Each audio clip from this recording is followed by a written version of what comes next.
तो तुम यदि ग्रेड थर्ड को अंतिम बार देना चाहते हो, आखिरी मौके के रूप में देना चाहते हो, और इसको आखिरी मौका बनाना भी चाहते हो कि सर इसको दोबारा हमें नहीं देना है, तो थोड़ा सा अपने आप बातचीत कीजिएगा, थोड़ा सा अपनी दिनचर्या को व्यवस्थित कीजिएगा, अपनी जो विषय वस्तु है उसको इस प्रकार से चयनित कीजिएगा कि गलतियां करने का मौका नहीं मिले। और एक अच्छा विद्यार्थी हमेशा से केवल सफल स्टूडेंट क्या कहते हैं वो नहीं है, एक असफल स्टूडेंट ने कौन सी गलती की है, पिछले जो आपके साथी हैं, आपने पिछली बार एग्जाम दिया था, वो कौन सी गलतियां आप लोगों ने की थी, वो गलतियां नहीं करनी है। इसका मतलब तुम सफलता का मतलब समझ रहे हो। सफल व्यक्ति हर कोई कुछ बताएगा, ऐसे पढ़ लो, मैंने ऐसे पढ़ा, वो पढ़ा, हर व्यक्ति ज्ञान देगा, लेकिन हमेशा मैं आपको बात बोल देता हूं, असफल व्यक्ति से जरूर बात करना कि उसने कौन सी गलतियां की, और यदि आप खुद असफल रहे हैं तो आपने कौन सी गलतियां की, उन गलतियों से बचना है। बेसिक बात और बेसिक सवाल जो मेरे पास सामने आए, पहला सवाल आप लोगों की तरफ से आया है कि सर कैसे पढ़ें। ठीक है, देखो कैसे पढ़ने का सिंपल सा तरीका है, मैं अपने हर ऑफलाइन बैच जब स्टार्ट करता हूं, पहला सेशन मेरा कंप्लीट इस बात को लेकर होता है कि तुम जिस भर्ती परीक्षा की तैयारी कर रहे हो और उस भर्ती परीक्षा में तुम्हें प्रोसेस का नहीं पता है, प्रोसेस समझ रहे हैं भाई, परिणाम की सब चिंता करते हैं, प्रोसेस की कोई बात नहीं करता। प्रोसेस का मतलब है ये जो एग्जाम आयोजित कर रहा है ये कौन कर रहा है, अधीनस्थ सेवा चयन बोर्ड। ठीक है, तो अधीनस्थ सेवा चयन बोर्ड के पेपर पैटर्न को समझिए, सबसे पहली बात कैसे का जवाब दे रहा हूं। नंबर दो पे, आप जिस लेवल की तैयारी कर रहे हैं लेवल सेकंड है, तो आपका लेवल सेकंड का जो लेवल पिछली बार का जो प्रश्न पत्र था वो क्या था, तो पीवाईक्यू बेस, यानी कि जो पिछली बार के पीवाईक्यू हैं वो आप एक बार जरूर देखिए, उससे आपको आइडिया लगेगा कि पेपर का लेवल कैसा आता है और मुझे किस तरीके से जाना चाहिए। यद्यपि पिछली बार का लेवल और इस बार के लेवल में दिन रात का फर्क मिलेगा, क्योंकि बोर्ड के अध्यक्ष और सदस्य और लगभग पेपर सेंटर लगभग चेंज हो चुके हैं, ये हमेशा याद रखना, इसलिए लेटेस्ट पेपर उस बोर्ड के आपको जरूर देखने चाहिए। नंबर तीन, चूंकि आप ग्रेड थर्ड की प्रिपरेशन कर रहे हैं तो एग्जाम पैटर्न ये कहता है कि यहां राजस्थान बोर्ड की जो बुक्स हैं, यानी जो फिलहाल आपकी एनसीईआरटी चल रही है, उस एनसीईआरटी को बेस पिछली बार भी बनाया गया था, इस बार भी बेस बनाया जाएगा, और आपको ये हर कदम पे ये बात अपने जहन में रखनी है कि मुझे एनसीईआरटी को बेस बना के पढ़ाई करनी है। और चौथी बात प्रोसेस में कि सर हम ऑफलाइन कोचिंग करें या ऑनलाइन कोचिंग करें, ये आपका खुद का सवाल है। यदि आपको ऑफलाइन से अच्छा फील आता है, देखो ऑफलाइन नो डाउट बहुत गजब होता है, यदि पढ़ाने वाला टीचर गजब का होगा तो आपको क्लास में इतना समझा देगा कि दिक्कत नहीं आएगी। ऑनलाइन से स्क्रीनिंग टाइम में बड़ी प्रॉब्लम्स होती है। ऑनलाइन हमेशा कोशिश करनी चाहिए कि हमें कोई पार्ट विषय, जैसे साइकोलॉजी आपको नहीं आ रहा, आप अच्छे टीचर से पढ़ना चाहते हैं तो उसका कोर्स ले लिया, टीचिंग मेथड या मैथ आपको ऐसा लग रहा है कि उस कोचिंग में अच्छा टीचर नहीं है, तो उस पार्ट को आप ले सकते हैं। यदि आप अफोर्ड कर सकते हैं तो ऑफलाइन कोचिंग कीजिए, लेकिन अभी कीजिए, 3 महीने बाद ऑफलाइन कोचिंग की कोई उपयोगिता नहीं। मैं आज भी इस बात में विश्वास रखता हूं कि ऑनलाइन ऑफलाइन इन सबसे बेस्ट होता है सेल्फ स्टडी। यदि तुम्हें कंटेंट अच्छा मिल गया, तुम्हें पढ़ने के तरीके पता है, तुम्हें प्रोसेस को पता है और बेस्ट दिनचर्या को तुम जीते हो, तो सेल्फ स्टडी से बेटर कुछ नहीं हो सकता। बाकी आपको क्या फायदा होता है वो चीज सुनिए, चाहे ऑफलाइन कीजिए चाहे ऑनलाइन कीजिए, चाहे टेस्ट सीरीज ज्वाइन कीजिए, सबके अपने अपने मुद्दे हैं। कई बच्चे ने सवाल पूछा प्रोसेस कैसे के तहत कि सर टेस्ट सीरीज कैसे ज्वाइन करें। देखो टेस्ट सीरीज का सीधा सा मानक होता है, जो टेस्ट सीरीज संबंधित टीचर बनाता है तो टेस्ट सीरीज ज्वाइन कीजिए। जैसे साइकोलॉजी की टेस्ट सीरीज होगी तो मैं हर प्रश्न में खुद बनाऊंगा, फिर इधर से मैनेजमेंट के प्रश्न मैं बनाऊंगा, जीके के प्रश्न ओम प्रकाश शर्मा। हमारे यहाँ ऐसा नहीं होता है कंटेंट राइटर हमने रख लिया और वो क्वेश्चनों को नहीं, आप जो प्रॉपरली टीचर है बना रहा है, तो ऐसी कोई भी टेस्ट सीरीज कहीं भी आपको बेहतर मिलती है उसके साथ जाइए, किसी की बात मत सुनिए, मेरी बात नहीं मत सुनिए, जहां आपको लगता है कि ये टेस्ट सीरीज बेस्ट है उसको ज्वाइन कीजिए, अन्यथा टेस्ट सीरीज मत ज्वाइन कीजिए। उससे बेटर है कि आप पीवाईक्यू हर टॉपिक को पढ़ने के बाद जरूर निकालिए। लेकिन मैं फिर बोल रहा हूं, ये कैसे का जवाब इस प्रोसेस में, प्रोसेस प्रॉपर तरीके से, दिशा तुम्हारी इतनी क्लियर होनी चाहिए कि उस पर तुम्हें संदेह नहीं होना चाहिए, और अपना माइंडसेट सिंगल माइंडसेट बना लेना कि सर मैं ग्रेड थर्ड की प्रिपरेशन कर रहा हूं, मतलब मुझे अपना बेस्ट देना है। ये दिमाग में रखिए, बाकी सवालों को हटा दीजिए। यदि ग्रेड थर्ड कर रहे हैं तो कंप्लीटली समर्पित होकर कीजिए, फिर फर्क नहीं पड़ेगा पोस्टें कितनी आएंगी क्या होगा, इन सब सवालों से हटकर और अपना 100% दीजिए, रिजल्ट तुम्हारा 100% आएगा। दो चीजें, प्लानिंग जरूर कीजिए। हम जितने भी साइकोलॉजी में टर्म्स पढ़ते हैं, जितने भी उपलब्धि परीक्षण पढ़ते हैं, सबसे पहले योजना होती है, तो योजना बना लीजिए और योजना को 2 भागों में डिवाइड कीजिए, लॉन्ग टर्म और एसटी, लॉन्ग टर्म प्लान और शॉर्ट टर्म प्लान। ठीक है, ये दोनों बनाइए। लॉन्ग टर्म प्लान होगा आपका 9 महीने का कि 9 महीने में आपको कैसे कैसे पढ़ना है, और शॉर्ट टर्म प्लान बनाइए हर महीने का। ठीक है, जिसमें इस महीने मुझे ये चीजें कवर करनी है, 2 महीने बाद ये चीज कवर करनी है। लॉन्ग टर्म और शॉर्ट टर्म प्लान आपकी स्टडी टेबल के आगे चिपकना जाना चाहिए, ये 100% फॉलो करना है, यानी पहले प्लानिंग सबसे इंपॉर्टेंट होती है। सामग्री को लेकर मैं अभी चर्चा कर लूंगा। ठीक है, फिर कह रहा हूं, एक वर्ष, एक सही ढंग से बिताया गया एक वर्ष तुम्हारे पिछले 20 सालों की विफलताओं को भुला देगा। याद रखना इस बात को, एक वर्ष तुम्हारी 20 साल की विफलताओं को भुला देगा। इस दृष्टिकोण से, इस ललक के साथ तैयारी कीजिएगा, अन्यथा मत करना। करो ना तो इस जज्बे के साथ करना है कि सर वो गलतियां जो और लोग करते हैं वो गलतियां नहीं करूंगा। एक अच्छा दिनचर्या, इसको लेकर भी बच्चों के सवाल थे कि सर एक दिनचर्या के लिए बताइए, तो ग्रेड थर्ड की तुम प्रिपरेशन कर रहे हो, मेरे अकॉर्डिंग जो बेस्ट दिनचर्या तुम्हारे सामने हो सकती है, सबसे पहली चीज जो तुमने तय की कि सर मुझे ग्रेड थर्ड में बनना है, तो दिनचर्या में सबसे बेस्ट चीज जो मैं आपको बता रहा हूं, योजना तो आपकी होगी, प्लानिंग आपकी डेली की होगी, सुबह उठते ही प्लानिंग करोगे कि आज मुझे ये चीजें कवर कवर करनी है। नंबर 2, दिनचर्या में निरंतरता, कंसिस्टेंसी को हमेशा बरकरार रखना, चाहे कितना भी इंपॉर्टेंट डे क्यों नहीं हो, 3 से 4 5 घंटे आप जरूर निकालना, चाहे 12 घंटे मत पढ़ना, 4 घंटे पढ़ना, बट एकाग्रता और रस के साथ पढ़ना कि मुझे ये नौकरी बहुत पसंद है, और अपने आप को उस रूप में देखना शुरू कर दो। आप लाइफ में वही बन जाते हो जो पूरे दिन जिसके बारे में सोचते हो। तो अब यदि ग्रेड थर्ड टीचर बनना तो उसके बारे में सोचना शुरू कर दीजिए, निरंतरता को अपनी दिनचर्या का हिस्सा बनाइए, योजना प्रतिदिन की आपकी बनेगी, ठीक है। तीसरा, शांत रहना कभी भी, ये मेरे लक्षण बता रहा हूं जो मैंने इसको फॉलो किया हमेशा से। कोई कुछ भी बोले, अलग अलग बातें आएंगी, अलग अलग वीडियो आएंगे, घर वाले भी कई बार आपको क्रोधित करने की कोशिश करेंगे, शांत रहें जब तक अपने सपनों को पूरा प्राप्त नहीं कर लेते हैं। गुस्सा कहीं नहीं, जब कुछ नहीं हो रहा, याद रखना, लोग भटकाने की कोशिश करें तभी भटकिए मत। डिस्ट्रैक्शन, आकर्षण से बच के रहिए। आकर्षण का मतलब समझ गए ना, जब भी आप बाहर निकलते हैं बहुत सारी चीजें होती हैं, चाहे लड़कियों का चक्कर हो, चाहे लड़कियों के लिए लड़कों का चक्कर हो, चाहे मोबाइल हो, ये बहुत सारी चीजें होती हैं जो जिंदगी में आपको लगता है कि जरूरी है, लेकिन बेटा कैरियर से बढ़ के इस समय कोई जरूरी नहीं होता है। मैं फिर बोल रहा हूं, आकर्षण से परे रहोगे तो एकाग्रता बनी रहेगी। मैंने एक इंटरव्यू पढ़ा था एक IIT बच्चे का, और उसने एक बात बोली थी कि मुझे एक लड़की बहुत पसंद थी और मैं चाहता था कि मैं उससे प्यार करूं, वो मुझसे करती थी, लेकिन मैं जब भी घर लौटता था और अपने घर की दीवार पे बैठा बैठा सोचता था कि मेरे मम्मी पापा जो इस समय मजदूरी कर रहे हैं मेरे सपनों के लिए, नहीं, मुझे इस समय इन चीजों में इन्वॉल्व नहीं होना। तो आकर्षण से बचे रहना, यदि 6 महीने भी आकर्षण विहीन निकाल दोगे, जिंदगी बन जाएगी, याद रखना। और 5वां, एक्शन जरूर लेना है। एक्शन का मतलब है तुमने जो सोचा है उसको पूरा करना, ये प्लान जो बनाया है उसको पूरा करना है। ऐसे नहीं कि आज मेरे से मोटिवेट होकर आपने सोच लिया, प्लान नहीं कर रहे हो, डेली PYQ हल कर रहे हैं तो कर रहे हैं, डेली चैप्टर पढ़ रहे हैं तो पढ़ रहे हैं, डेली आप 10 मिनट प्रेयर कर रहे हैं तो कर रहे हैं, मतलब जो चीजें आपके रूटीन की हैं उनको 100% फॉलो कीजिएगा। और 7वीं और अंतिम चीज है हैबिट जरूर बनाना। और हैबिट का मतलब क्या है? Positive habits.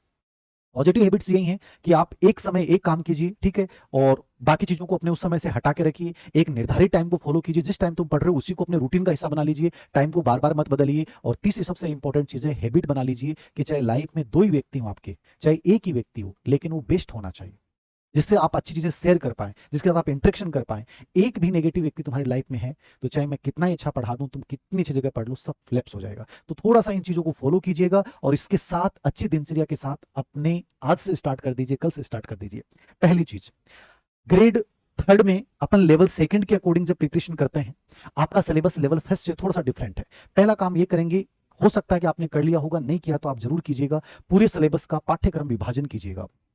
मैं आपकी जगह होता तो क्या करता वही बता रहा हूं। पाठ्यक्रम विभाजन मैं सबसे पहले करता, पूरे पाठ्यक्रम को अपने अकॉर्डिंग विभाजित कीजिए, चाहे वो 4 रूप में पाठ्यक्रम विभाजन हो सकता है, ठीक है। जैसे आपके पहला 80 नंबर का पाठ है, कितने नंबर का पाठ है? 80 नंबर का जो पाठ है उसके अंतर्गत क्या आएगा? राजस्थान भूगोल आ रहा है, राजस्थान भूगोल, राजस्थान ज्योग्राफी है, इतिहास कला संस्कृति है, कला संस्कृति है, मतलब एक चार्ट बना लीजिए आप। और भाषा है, भाषा और साहित्य, ये पार्ट है पहले। लेवल फर्स्ट में भी सबसे इंपॉर्टेंट है, आपके भी सबसे इंपॉर्टेंट है। लेवल सेकंड जो है उसको मैं मेरे अकॉर्डिंग डिवाइड कर रहा हूं, सिलेबस में अलग है, मेरे अकॉर्डिंग 35 मार्क्स के अकॉर्डिंग मैं डिवाइड कर रहा हूं।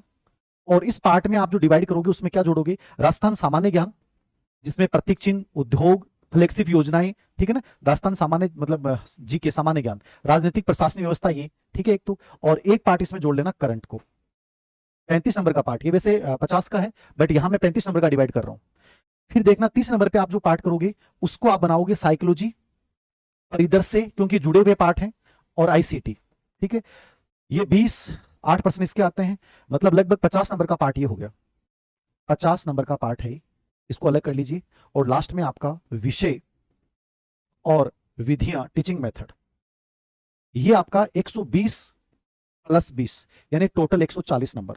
आप पूरे सिलेबस को 4 भागों में डिवाइड कीजिएगा, आज ही चार्ट बनाइएगा। और इस चार्ट में सबसे पहला 80 नंबर का पार्ट है राजस्थान जीके, जिसमें ज्योग्राफी, इतिहास, कला संस्कृति और भाषा साहित्य आएंगी। दूसरा आप डिवाइड जो 50 नंबर का है, लेकिन मैंने इसमें परिदृश्य को साइकोलॉजी साथ जोड़ा क्योंकि वो रिलेवेंट चीजें, तो रिलेवेंट चीजों के साथ जोड़ लीजिए। ये 35 नंबर का पार्ट है लगभग सामान्य ज्ञान, इसमें आपके राजस्थान के प्रतीक चिन्ह, राजस्थान की फ्लेक्सिब योजनाएं, जन कल्याणकारी योजनाएं, धार्मिक के अंदर प्रमुख व्यक्तित्व है, खेल संबंधी और जन कल्याणकारी योजनाएं हैं, ठीक है। और ये उद्योग वाला, मतलब कुछ ज्योग्राफी के टॉपिक है, एक राजनीतिक और प्रशासनिक व्यवस्था। लेकिन राजनीतिक प्रशासनिक व्यवस्था बहुत डिटेल से नहीं पढ़नी है। कोई कहेगा पॉलिटी बहुत ज्यादा आएगी, नहीं, 2 या 3 प्रश्न यहां से पूछे गए थे, तो 2-3 प्रश्नों के लिए आप 50 पेज पढ़ने की कोशिश मत कीजिएगा, आप पीवाईक्यू बेसिस को पढ़ लीजिएगा। मतलब प्रोसेस पे ध्यान देना, वो टॉपिक जहां से आपकी जिंदगी बदल रही है, वो टॉपिक जो आपके रिजल्ट को बढ़ाने में योगदान दे रहे हैं, उन टॉपिक को शानदार तरीके से तैयार करो, और जिनका बहुत कम वेटेज है उनको हल्के तरीके से तैयार करो। जिस पार्ट को आप ज्यादा समय दे रहे हैं, इसका मतलब वो आपके सिलेक्शन में योगदान देगा, ऐसा आपको करना है।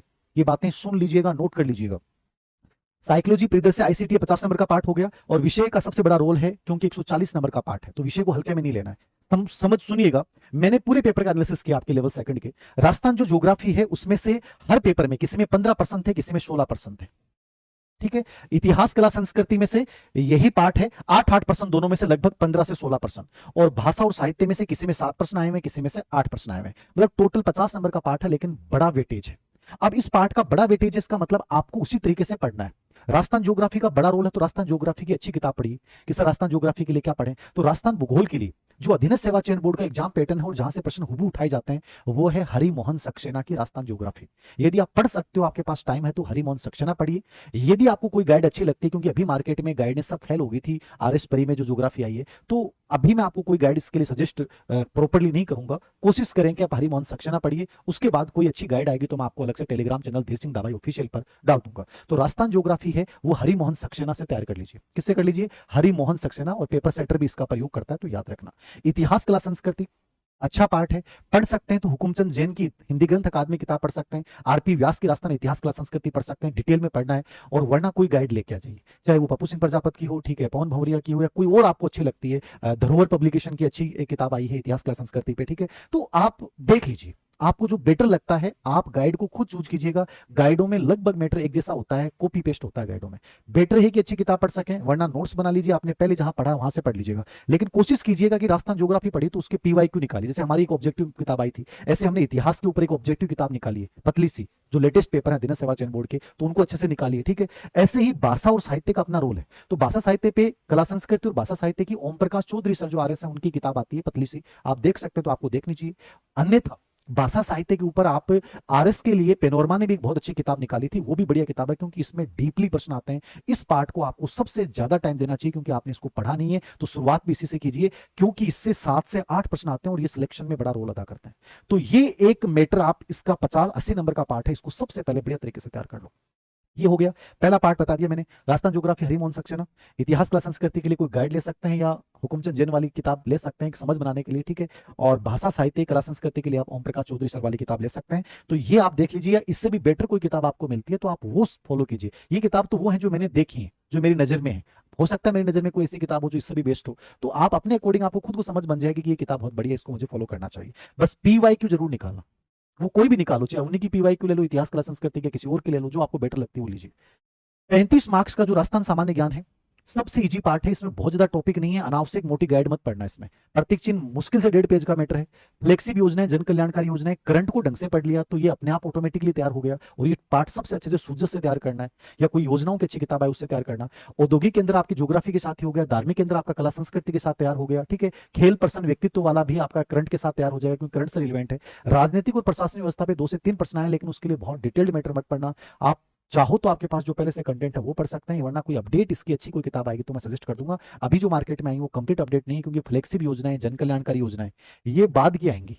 अभी आप इसकी कोई किताब खरीदते हैं तो कोई सार नहीं है, क्योंकि खेल, व्यक्तित्व, उद्योग, ये जो पूरा पार्ट है वो करंट से रिलेवेंट होकर आएगा। तो इसकी अभी मत खरीदना, आपके पास जो कंटेंट है मैंने वो पढ़ते रहे, इसके बाद को आप इसमें तैयार कर लीजिए। कोई अच्छी अपडेट 2-3 महीने बाद जो किताब कोई अच्छी आएगी उसको आप लीजिएगा, क्योंकि ये चेंज होगा। करंट है, करंट को आप हल्का हल्का क्रोनोलॉजी से स्टार्ट कर दीजिए। करंट का स्वरूप पूरा बदल रहा है, करंट के प्रश्न बहुत जोरदार तरीके से आ रहे हैं। कोई भी करंट पढ़ रहे हो उसकी पूरी डिटेल्ड आपके पास होनी चाहिए। पुरस्कार पढ़ रहे हो, पुरस्कार का पूरा ब्यौरा होना चाहिए। योजना पढ़ रहे हो, योजना का पूरा ब्यौरा होना चाहिए। और स्पेशली स्पोर्ट्स के प्रश्न बहुत अच्छे लेवल के आ रहे हैं, अदर एक्टिविटीज पे, तो थोड़ा सा इसको उसके बदलते हुए स्वरूप से तैयार कीजिएगा। मंथली मैगजीन जरूर पढ़िए, ताकि कॉन्फिडेंस बना रहे कि मैं करंट पढ़ रहा हूँ। और लास्ट में फिर कोई भी मूमल का वार्षिकांक या कोई भी गाइड आती है उसको देख लीजिएगा। ये ठीक है, ये इस पार्ट के लिए हो गया। ये दोनों पार्ट बाद में पढ़ने वाले हैं, इसकी अभी कोई किताब मत खरीदना, इनको साथ साथ कोई करंट से पढ़ लो, अभी वैसे गाइड मत खरीदना। फिर तीसरा पार्ट है साइकोलॉजी, शैक्षिक परिदृश्य और आईसीटी। साइकोलॉजी में अवनी की किताब लेटेस्ट कल से मार्केट में उपलब्ध हो जाएगी, चाहे तो आप वो ले सकते हो, बदलते हुए पैटर्न के अकॉर्डिंग निकाली है। और उसमें मैंने अधीनस्थ सेवा चयन बोर्ड के लास्ट में % डाले हैं, क्योंकि अधीनस्थ सेवा चयन बोर्ड का एग्जाम दे रहे हो तो आपको पता चलना चाहिए अधीनस्थ सेवा चयन बोर्ड के पेपर कैसे आते हैं। तो अधीनस्थ सेवा चयन बोर्ड के % और कुछ कंटेंट उससे हटाए भी गया है, तो आप अवनी वाली ले सकते हैं। आपको लगता है कि अवनी की किताब से बढ़िया कोई किताब है तो आप वो ले सकते हैं, आपका खुद का निर्णय होना चाहिए। ये नहीं कि धीर सिंह दावाई सर करेंगे मेरी ले लो, नहीं, मेरी वाली से भी कोई बढ़िया लगती है तो वो पढ़िए। बस ये तय है कि प्रश्न बाहर नहीं आता है अपने से, अपनी किताब का रिजल्ट सबसे बेस्ट रहता है, लेकिन फिर भी आपका मन मांगे वो किताब चुनना, मेरी वजह से उस किताब को मत लेना, ठीक है। परिदृश्य का इंपॉर्टेंट रोल है, क्योंकि 8% इसमें से आते हैं। साइकोलॉजी 20 नंबर का हो गया। परिदृश्य अपडेट एडिशन इंतजार कीजिए। अभी मार्केट में मैं 3-4 एडिशन लेके आया था कि देखने के लिए कौन सी बुक अच्छी है, लेकिन सब में पुरानी चीजें डाल रखी थी, इसलिए मैं कोई किताब सजेस्ट नहीं करूंगा। यदि आपको कोई लगता है अच्छी किताब आई है तो देख लीजिएगा। परिदृश्य को हम भी यानी मैं भी तैयार कर रहा हूं, लेकिन उसमें टाइम लगेगा 8 से 10 दिन और, क्योंकि कंप्लीटली नवाचार, कंप्लीटली योजना, इन सबको नया रूप दे रहे हैं, प्लस आरटी 2009 को थोड़ा सा डिटेल्ड बना रहे हैं, क्योंकि इसका बड़ा रोल है। तो अवनी वाली जो आएगी वो 10 दिन बाद में आएगी, उससे बड़ी यदि कोई किताब पहले आपको आ जाती है उसके बाद भी आती है तो आप देख लीजिएगा। नवाचार के 8 प्रश्न आएंगे, तो अभी इंतजार कीजिए, मार्केट में कोई भी किताब अच्छी नहीं है। अपडेट आएगी। आईसीटी पिछली बार 9th और 10th की किताबों से पूछा गया था, प्रैक्टिकल पूछा गया था। आपको कंप्यूटर समझ में आता है तो बढ़िया बात है, खुद पढ़ लीजिए, वरना कोई पर्टिकुलर छोटा मोटा कोर्स ले लो, ठीक है। यदि भी हमने भी जारी किया, बट उससे भी कोई बढ़िया आपको मिलता है तो आप ले सकते हैं, बट इसको देख लीजिएगा, क्योंकि 5% है। 5% के लिए बहुत ज्यादा कंटेंट भी नहीं पढ़ सकते, लेकिन छोड़ भी नहीं सकते, क्योंकि थर्ड ग्रेड एक ऐसी एग्जाम है जहां जो ऑलराउंडर प्रतिभा दिखाएगा वो बनेगा। यहाँ एक पक्षी नहीं चल सकता कि आपका विषय अच्छा से नहीं, आपका साइकोलॉजी भी अच्छा, परिदृश्य भी अच्छा, आपका करंट भी अच्छा, आपका जीके भी अच्छा, आपका सब्जेक्ट भी अच्छा, आपका मेथड भी अच्छा। जो ऑलराउंडर प्रदर्शन करेगा वो ग्रेड 3 में टीचर बनेगा। तो थोड़ा सा ये देखना है। तो ये आईसीटी वाला आप वो 9th-10th वाली किताबों से पिछली बार हुबहू पूछा गया, वो किताब पढ़ सकते हो तो पढ़ लेना, वरना कोई पतली बुकलेट आएगी तो मैं सजेस्ट कर दूंगा। अब बात करते हैं अपन विषय और शिक्षण विधियों की। देखो, विषय और शिक्षण विधियों का बड़ा रोल है लेवल 2 में। आपके सबके अलग अलग विषय हैं, वो तो कॉमन पार्ट है जो आपको तैयार सबको करना है। अब मान लीजिए आप हिंदी के हैं तो हिंदी के लिए क्या बेस्ट पढ़ें। अभी देखो मार्केट में वैसे गाइडें तो आई नहीं है, सबसे बेस्ट तो है कि रीट का जो ग्रेड 3 का पैटर्न है वो पूरा राजस्थान बोर्ड की बुक्स पे आधारित है। तो आप राजस्थान बोर्ड की जो आरबीसी बोर्ड की किताबें हैं, जो एनसीईआरटी फिलहाल चल रही है, इसको सबसे अधिक फॉलो करना, ये मेरी पर्सनल राय है। फिर भी कोई गाइड आपको अच्छी लगती है, कोचिंग कर रहे हैं तो कोचिंग के नोट्स को ही पढ़ना, बाकी मत पढ़ना, बस पीवाईक्यू निकाल लेना। अच्छी कोचिंग है, अच्छा कंटेंट पढ़ाया जा रहा है, वरना मत टेंशन लेना। जहां आपको संतुष्टि होनी चाहिए कि बेस्ट है, तो फिर उसके बाद बदलना मत। हिंदी विषय के लिए आप राजस्थान बोर्ड वाली जो किताब है या कोई भी व्याकरण राघव प्रकाश की पढ़ सकते हैं। एक जो हमारे मित्र है मैया सर, उनकी बहुत अच्छी किताब आती है इनके ऊपर, वो आप देख सकते हैं। व्याकरण वगैरह, साहित्य वगैरह अच्छा मैटर डाला है, तो मैया सर वाली किताब देख सकते हैं इसके ऊपर। हिंदी मेथड के ऊपर अवनी की हमने निकाली थी, रीट में भी उससे सभी प्रश्न आए, तो अवनी की जो हिंदी मेथड की किताब है वो देख सकते हैं, या इससे बेटर कोई मिलती है तो वो देख लीजिएगा। मेथड बहुत आसान आता है थर्ड ग्रेड में, और 5 ही टॉपिक हैं, विधियां, चुनौतियां, निदानात्मक, उपचारात्मक शिक्षण और मूल्यांकन। बस पीवाईक्यू जरूर पढ़ने, तो इसमें दोनों चीज डाल रखिए। दूसरा आता है इंग्लिश आपका, तो इंग्लिश के लिए क्या पढ़ें। तो इंग्लिश की पिछली बार जो बच्चों को मैंने सजेस्ट किया था और बच्चों ने अच्छा पाया था, देखो बीके रस्तोगी तो बेस्ट है। बीके रस्तोगी की जो किताब आती है वो सबसे बेस्ट है, इनकी टीचिंग मेथड की भी आती है और वैसे भी अच्छी आती है, तो यदि ये मिल जाती है तो ये पढ़ लीजिए। अन्यथा आप कोचिंग कर रहे हैं, उस कोचिंग के नोट्स आप पढ़ सकते हैं। जो कहीं भी ऑनलाइन कोर्स ले रहा है तो ऑनलाइन पढ़ लीजिए, बट बीके रस्तोगी इसकी अच्छी किताब है, टीचिंग मेथड भी इनका अच्छा आता है, तो वो इंग्लिश की देख सकते हो आप। बात करते हैं अपन इंग्लिश के बाद एसएसटी की। एसएसटी में क्या पढ़िए, देखिए पिछली बार जो एसएसटी का पैटर्न था वो राजस्थान बोर्ड की बुक्स के आधार पे पेपर आया था। तो राजस्थान बोर्ड की बुक्स जो है स्पेशली 6 से लेके 10 तक की तो पढ़नी है, जो टॉपिक सिलेबस में, वो पूरे नहीं पढ़ने, 6 से 10 तक के जो टॉपिक सिलेबस में वो पढ़िए। और 11वीं 12वीं की कुछ किताबें हैं उनमें भी कुछ टॉपिक यहां से मिल जाएंगे। यदि आप ये मेहनत कर सकते हो तो इससे बढ़िया कुछ नहीं है। फिर भी इसकी कोई गाइड अभी मार्केट में आई नहीं है, आएगी तो मैं आपको बता दूंगा कि ये गाइड में अच्छी मेहनत की गई, आप देख लेना। बाकी मेरे अकॉर्डिंग फिलहाल आपके पास 6 से 10 तक की किताबों को शुरू कर दीजिए और वहां से टॉपिक उठाइए और उसके नोट्स बना लीजिए अपनी भाषा में सरल रूप से, अनावश्यक कंटेंट एकत्रित मत कीजिएगा। तो एसएसटी जो है वो बढ़िया है। टीचिंग मेथड जो इसमें 20 नंबर का पार्ट है, इसमें आप मंगल की किताब भी आती है, अवनी की भी हमने निकाल रखी है, और इसका थोड़ा सा थर्ड ग्रेड के अकॉर्डिंग लेटेस्ट पीवाईक्यू बेस एक एडिशन हम और निकालेंगे, तो वो भी आप देख सकते हैं, या कोई और इससे बढ़िया मिलती है तो वो भी आप देख सकते हैं। तो लेकिन इन किताबों को जरूर फॉलो कीजिएगा, पीवाईक्यू निकालिएगा, और ये क्योंकि इसमें कई विषय हैं इसलिए थोड़ी सी मेहनत ज्यादा करनी पड़ेगी। उसके बाद बात करता हूं मैं विज्ञान और गणित की, साइंस और मैथ की, ठीक है। तो विज्ञान और गणित के लिए क्या पढ़ें, तो जो मेरे पास सजेशन आया है विज्ञान गणित को लेकर, साइंस और मैथमेटिक्स को लेकर, विज्ञान के लिए एनसीईआरटी आपको पढ़नी चाहिए, लेकिन एनसीईआरटी आप नहीं पढ़ पाते हैं तो देखो कोई गाइड जिसमें एनसीईआरटी का सार हो वो देख सकते हैं। एक इस पे हेमराज जी सर की एनसीईआरटी का सार संग्रह है ऑब्जेक्टिव, ठीक है, ये बढ़िया किताब है, इससे आपको लगभग ये पूरी साइंस आपकी तैयार हो जाएगी। मैथ के लिए मथुरिया की जो किताब आती है वो ठीक है, ठीक है ना। मथुरिया की किताब आती है, इसमें मेथड भी है और ये भी है, तो ठीक मैटर आता है इनका। पिछली बार बच्चों ने पढ़ा था, अच्छा फीडबैक था, तो वो देख सकते हैं। एक स्माइल पब्लिकेशन की भी इसके ऊपर बुक्स निकली है, विज्ञान गणित दोनों की गाइड के रूप में, देख लीजिएगा। मैंने देखी नहीं है, बट बच्चों ने कुछ ने बताई थी, स्माइल पब्लिकेशन की आई रामोतार भदाला की, तो वो भी आप देख सकते हैं। मथुरिया, रामोतार भदाला या और कोई अच्छी किताब है यूएस शेखावत आरबीडी पब्लिकेशन से आती है, वो भी आप देख सकते हैं, अच्छी किताब है, तो इसको आप फॉलो कीजिएगा। ऑब्जेक्टिव में हेमराज जी सर के ले आइएगा, अच्छी किताब है उनकी, जिसमें पूरे पीवाईक्यू में पूरा एनसीईआरटी का सार है, तो इससे क्या है कि साइंस आपकी कंप्लीटली तैयार हो जाएगी। टीचिंग मेथड पे हम भी इस पे प्रयास कर रहे हैं कि अच्छा एडिशन आए, क्योंकि हिंदी का ऑल रखा है, गणित का हमने पहले निकाल दिया था, गणित विज्ञान दोनों का कंबाइंड निकालने का प्रयास करेंगे। बट आप फिर भी मार्केट से कोई किताब ले लेना है, रेट में जो पढ़ा है वो भी पढ़ लोगे तो बहुत है, मतलब टीचिंग मेथड रेट वाले आपके काम आ जाएंगे। फिर बचता है संस्कृत, जो मेन विषय है।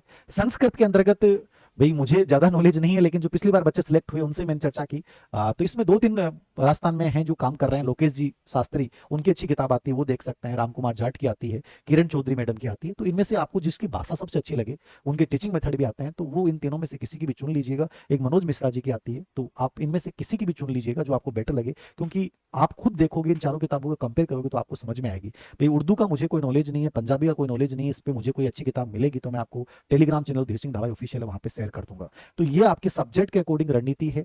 टीचिंग मेथड बहुत मुश्किल नहीं है, आसान है, बस पीवाईक्यू भी देख लोगे तो हो जाएगा।